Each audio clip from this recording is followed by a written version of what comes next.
trovo me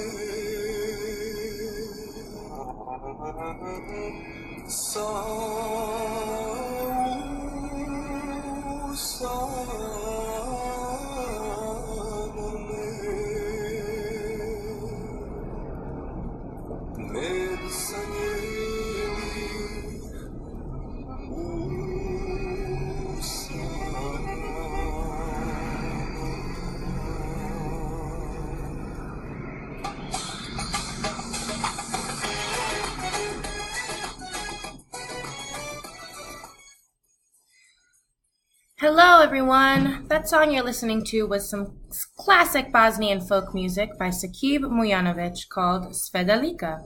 It's a story of intense passion and love, and it's very popular in Bosnia. I'm going to attempt to explain how meaningful the Bosnia and Transition course was for me. I was challenged every day to think critically about what functional political systems look and feel like, how social stereotypes can be defied, the power of hope and resilience, and how I was changing because of the experience.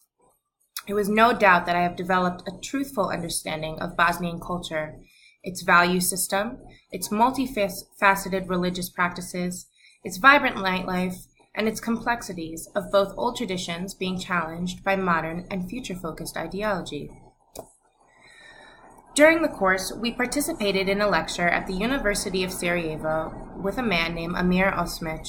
He was an upbeat man who I believe energized our group with his clear love for Bosnia and passion for explaining the history and how we arrived at this particular point.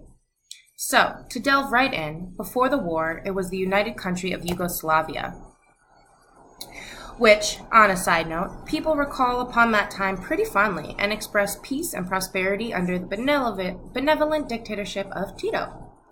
Then, the war happened, where Serbian forces brutally attempted to ethnically cleanse Bosnia by setting the city of Sarajevo under siege, committing a mass genocide in Srebrenica, and blowing up the bridge in Mostar. After the Dayton Peace Agreement, Bosnia was split into the Federation and the Republic of Serbia, as seen on the map. There you go. Thus creating a very intricate, difficult, and seemingly corrupt government, the tripartisan government. The diagram shows us different levels of government in Bosnia. However, every 8 months, the president rotates between a Bosniak, a Serb, and a Croat. This is an extremely short overview of the history. I understand that there are a lot of things missing, but I just wanted to give a little bit of context. Comparing and thinking about the president and government of the United States versus the government in Bosnia has been a reoccurring thought for me this summer. I have met friends and students who are getting their MSW at the University of Sarajevo who've combated my rants on President Trump by saying, well, at least you have one government and everyone's united and you live on one land. The consensus in Bosnia is that their government doesn't work, which, from what I know, it really doesn't. People can't travel to certain parts of the country or to neighboring countries without great fear or great difficulty. There is peace from war and destruction, but people in different ethnic groups are still segregated. One comment I remember our tour guide, Jadranka, making was a comparison between the LGBTQ community in Bosnia and those in ethnically mixed marriages. She said that a parent would rather their child be LGBTQ, which was not generally accepted amongst the people in Bosnia as proof of the last attempt in a pride parade which ended in violence, than for them to get married to someone in a different ethnic category.